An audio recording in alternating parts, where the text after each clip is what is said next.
Alors, la fatalité, 2014, 10 ans après, un deuxième accident. Oui. Alors là, je viens d'être embauchée, effectivement, au mois de mars. Et arrive, en fait, début de saison touristique. Donc, tout début juillet, je fais ma journée de travail et puis je sors et puis je rentre chez moi le soir. Je suis dans le centre-ville, hein, donc je descends une rue et puis devant moi, il y a une voiture et des voitures peuvent se stationner sur la droite. Seulement, il y a une voiture qui va ouvrir sa portière sans regarder effectivement dans son rétroviseur. La voiture devant moi freine brusquement. Moi, j'avais des distances de sécurité, ce qui fait que je freine brusquement aussi, mais je n'arrive pas sur elle. Et puis, bah, j'ai une camionnette qui me suit derrière moi et qui, elle, ne freine pas ou trop tard et me rentre dedans, me percute. Donc, je suis voilà, projetée et donc j'ai mal tout de suite au niveau des cervicales. Ça m'a secouée et donc la personne sort et me dit bah du coup si ça va et oui et puis bah voilà on se rejoint en fait donc il passe en fait il passe devant moi il me double et puis je le suis en me disant mais j'espère qu'il va pas fuir en fait quoi donc je le suis et puis on s'arrête dans une rue adjacente. Et donc là, il me dit, bah, est-ce que vous voulez que je vous paye les réparations, puis on s'arrête là, il n'y a pas l'air d'avoir de gros dégâts matériels, quoi. Je dis, non, non, on va faire un constat. Voilà, on paye des assurances, donc ce serait bien de les utiliser aussi. Puis si jamais voilà, il y a quoi que ce soit aussi, hein, sait-on jamais. Du coup, on fait un constat, et puis voilà, puis cette personne-là, je n'aurai plus du tout de contact d'elle, quoi. Je rentre chez moi, je suis quand même assez bien sonnée, quoi. Donc je mange pas beaucoup, vraiment, j'ai pas d'appétit. Et puis je dis à mon conjoint que, enfin, entre la journée et puis là, l'accident, puis, enfin, j'ai pas envie de m'occuper des papiers tout de suite, assurance et tout. Donc on voit ça le lendemain, quoi. Et puis le lendemain, du coup, je me réveille et puis j'ai mal en fait. J'ai mal au niveau des cervicales, ça passe pas. Je me dis, ah mince, faudrait peut-être que j'ai une minerve ou quelque chose, voilà, comme pour les torticolis. Et puis j'appelle mon médecin pour dire, bah ça va pas, je peux pas aller travailler. En fait, j'ai mal suite à un accident. Et donc mon médecin traitant va voilà, me prescrire en disant, bah on va essayer de mettre une minerve et puis voir comment ça se passe. Sauf qu'en fait, à chaque Il fois, vous je a, rappelle. il vous a pas demandé d'aller faire une radio? Non, non, parce que je lui raconte l'accident et puis pour lui, ça nécessite pas en fait de faire une radio. C'est plus quand je vais à chaque fois la rappeler, parce qu'il m'arrête, hein, du coup, quelques jours, le temps que. Et à chaque fin d'arrêt, je rappelle en disant, mais en fait, j'ai encore mal, j'ai encore mal. Donc, du coup, au final, je passe l'été euh, à ne pas travailler, quoi, puisque ça ne passe pas. Sans, C'est sans radio. sans radio. Donc je fais ensuite au final, parce que en plus c'est l'été, donc pour Ah, avoir du ouais. personnel c'est plus compliqué, des rendez-vous c'est plus compliqué, donc je passe quand même une radio et il n'y a rien en fait sur la radio. Ok. Donc je retournerai travailler au mois de septembre. Du coup, donc là où il y a moins de touristes, hein, mais bon, donc je passe la saison. Et puis, du coup, voilà, je retourne au travail, mais les journées sont compliquées. Et puis, enfin, on me crée d'autres soucis aussi, où toutes mes heures supplémentaires que j'avais fait entre mars et juillet, on me dit, ah bah voilà, t'étais pas là durant la saison, donc bon, tes heures supplémentaires, on va passer outre. Donc je comprends pas au début, j'acquiesce, je suis ok, d'accord, et puis j'en parle à mes collègues qui me disent, mais c'est inadmissible, et puis c'est pas légal surtout. Mhm, mhm. Et puis, je me dis, bon, bah et oui, effectivement, en fait, donc j'en parle à mon directeur qui bah, va un petit peu essayer de noyer le poisson, puisqu'à ce moment-là, il y avait des soucis voilà, financiers au sein de l'entreprise. Donc, Oui, mais enfin, vous avez fait ces heures, j'ai elles vous fait ont ces heures plu. supplémentaires, sauf que tout est noté dans un tableau Excel dans l'entreprise. Ce qui fait que je peux même pas récupérer, je n'ai même pas. Et puis c'est pas quelque chose que moi j'ai, parce que pour moi c'était au travail, c'était À là. l'heure actuelle, pardon de vous interrompre, c'est combien au total en montant? Et ben je ne peux même pas savoir, puisque en fait Ouais. j'ai même pas de fourchette. C'est-à-dire que je sais que j'avais fait des heures supplémentaires, hein, puisque je l'ai noté au fur et à mesure, mais j'aurais même pas, j'ai même pas une idée de ce que ça peut représenter, puisque ça a été effacé là-bas et que moi, j'ai jamais relevé ça de mon Et si côté. vous avez noté vos heures supplémentaires, ce serait pas mal de faire un calcul, ça vaudrait le coup. De Mais savoir. en fait, je ne peux plus. En fait, c'est quand je suis revenue, ces Ah, heures supplémentaires-là ont été effacées des tableaux. Et donc, je ne peux même pas savoir combien d'heures j'ai fait, puisque du coup, je peux même pas vous ne l'aviez calculer. pas noté. Non, et c'est l'erreur que D'accord. j'ai faite.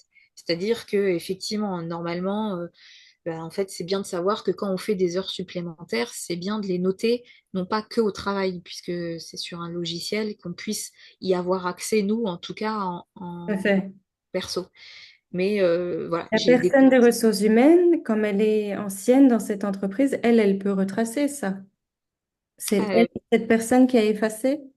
c'est cette personne qui a effacé, en tout Ah. cas, ouais, ces données-là. Donc, du coup, vu que Quelle c'était sur bienveillance, quelle bienveillance. donc sur ce tableau Excel-là, voilà, puis c'était un tableau Excel, c'était même pas quelque chose d'en ligne, on ne peut pas retrouver trace, en tout cas. Bien sûr, bien sûr. Moi, je trouve ça très grave. Voilà, je le lis, je le dis et je le laisse ici sur cette vidéo et j'appelle à la bienveillance de cette personne pour qu'elle se remette en question. Donc, qu'est-ce qui se passe ensuite? Ensuite, donc, je reprends le travail, mais voilà, je suis fatiguée. Je vois que je peux pas reprendre très très bien tout de suite. Donc, au départ, à- je reprends à mi-temps thérapeutique en fait, puisque je vois la médecine du travail, quoi, aussi, parce que quand il y a des longs arrêts aussi, on voit la médecine du travail et donc ça va pas mieux. Et puis on cherche à savoir ce que c'est. Donc moi, je cherche à savoir avec mon médecin traitant. Je lui dis, bah, est-ce que ça a un lien avec je sais pas quoi? Il me dit, bah, faut voir en tout cas un neurologue Mhm, mhm, que je vais voir. Et ce neurologue-là me dit, bah, en fait, il faut un IRM. Et donc, ok, donc on prend rendez-vous. Donc, il me fait une ordonnance. Et puis, je prends rendez-vous pour un IRM qui se passe le 30 novembre. Et donc, suite à cet IRM-là, en fait, on voit sur l'IRM qu'il y a une syringomyélie. Alors, du coup, on voit en fait que le liquide céphalorachidien qui est au milieu de la colonne vertébrale sort de son axe. Il n'est pas à l'endroit qu'il doit être, hein, il n'est pas dans le tuyau en fait, hein, donc il est sorti. Et donc, il est étagé entre mes omoplates. Donc, eux appellent ça entre T3 et T7. Mais en tout cas, c'est entre mes omoplates que se situe la syringomyélie, en tout cas. Donc à partir de là, donc c'est marqué justement que canal céphalorachidien qui est liquide qui est sorti et donc une syringomyélie. Et à partir de là, bah, je vais demander en fait au, au médecin traitant qui ne connaît pas ce que c'est que la syringomyélie, donc il va se renseigner. Et puis quand je retourne voir le neurologue, qui me dit qu'effectivement c'est une syringomyélie, il m'explique ce que c'est et il me dit qu'effectivement il peut y avoir des douleurs par rapport à ça. Entre-temps, bah, du coup, moi, j'ai refait fonctionner les assurances. Et mhm, puis, mhm, sachant que vu que c'était sur mon trajet en sortant du travail, donc ça passe en maladie professionnelle. mhm. Donc là, c'est l'entreprise qui doit aussi, voilà, un petit peu mettre la main à la pâte pour Bien sûr. indemniser. Sauf que je me retrouve confrontée à la CPAM et aux médecins de la CPAM qui me disent que en fait, ils ont clairement pas envie de prendre en compte ça en maladie professionnelle parce que bah, ça coûte de l'argent et ça voudrait dire m'indemniser. Et puis, entre-temps, je m'étais renseignée sur ce qu'était la syringomyélie et j'étais tombée sur une association qui s'appelle Apaiser, que Mhm. j'ai appelée en disant, ben, moi, du coup, ça s'est passé sur mon trajet professionnel, donc c'est en maladie professionnelle. Est-ce que, voilà, est-ce qu'il y a des. Elle m'a dit, mais en fait, à l'heure d'aujourd'hui, je ne connais aucune personne qui a été atteinte de syringomyélie où ils ont autorisé à que ça passe en maladie professionnelle. Donc elle me dit, ça, pour l'instant, ça n'existe pas. Mhm, mhm. J'espérais être la première où ça passe, mais non, effectivement, je me suis retrouvée face à cette injustice-là où on va voir en fait, ils nous disent des courriers que comme quoi, bah non, ça peut pas être pris en maladie professionnelle, que quand je fais des arrêts de nouveau parce qu'en fait j'ai des crises électriques où j'ai extrêmement mal et où je peux pas aller travailler, donc je suis obligée d'aller voir mon médecin traitant qui m'arrête. Mais cet arrêt-là, lui, le fait par rapport à un accident qui s'est passé, donc le fait en maladie professionnelle. Et là, la CPM me dit, non, vous arrêtez de votre médecin qui vous fasse en maladie professionnelle, ce sera juste en arrêt maladie, quoi. Mais c'est pas, on n'est pas remboursé à même hauteur, quoi. C'est-à-dire que Bien sûr. je On va perçois pas revenir, le reste de mon salaire. on va revenir sur cet accident qui est le deuxième accident. Où est le conducteur? Est-ce que vous avez contact avec lui? Est-ce qu'il est rendu coupable? Qu'est-ce qui se passe avec ce conducteur?